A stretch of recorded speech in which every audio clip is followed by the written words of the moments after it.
Gravitas, powered by Skoda, made of smart imagination. The Afghans have been left with no choice really but to protest, to resist. The Afghans did not choose the Taliban, just like they did not choose the corrupt governments of Ashraf Ghani and Hamid Karzai. For the 39 million people of Afghanistan, life has been a cycle of interventions and unpleasant surprises with little scope for choice. When the Taliban overran the country, Afghans were forced to pick between the devil and the deep blue sea. Our next report explains. On the morning of 9/11, when planes hit the Twin Towers, they destroyed the lives of some 39 million Afghans, thousands of miles away from New York.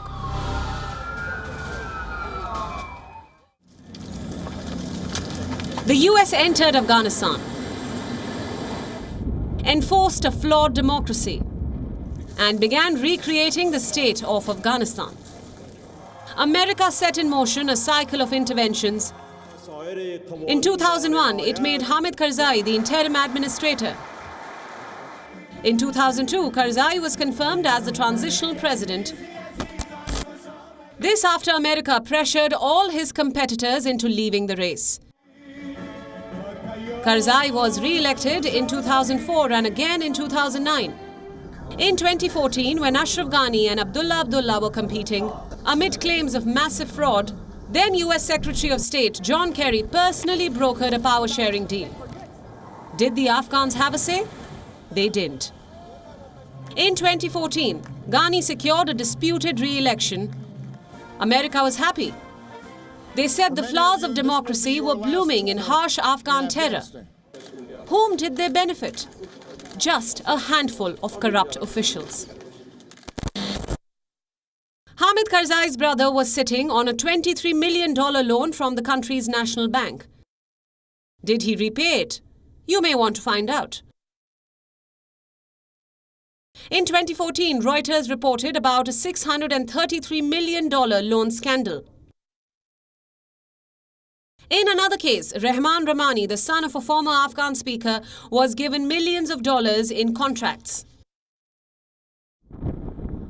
He was supposed to supply fuel and security to US military bases. Where did the supplies ever reach? Again, you may want to find out. Many Afghan officials reportedly stole paychecks given by the Americans.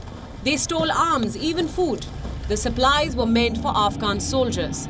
They never reached them. America was paying for a 300,000 men strong Afghan army, but the number of men standing in uniform was much smaller. The balance was being pocketed. Officials squeezed the Afghan army and the civilians alike. An ordinary Afghan was forced to cough up huge sums every time he crossed a checkpoint or went to an office for paperwork. Even applying for a job required him to bribe an official first. The people of Afghanistan had no choice but to pay and put up with that version of democracy. The soldiers had no choice but to man their posts without pay. So when the Taliban went from one province to another, many men in uniform surrendered without a fight. Many people in their homes hoped that the Taliban would clear their country of corruption. The Afghans did not choose this Taliban regime, just like they did not choose the US intervention and the corrupt governments that followed. When the Taliban came knocking on the door, the choice for the family in the house was between the devil and the deep sea. Bureau Report, WION World is One. WION is now available in your country. Download the app now and get all the news on the move. Gravitas, powered by Skoda, made of smart imagination.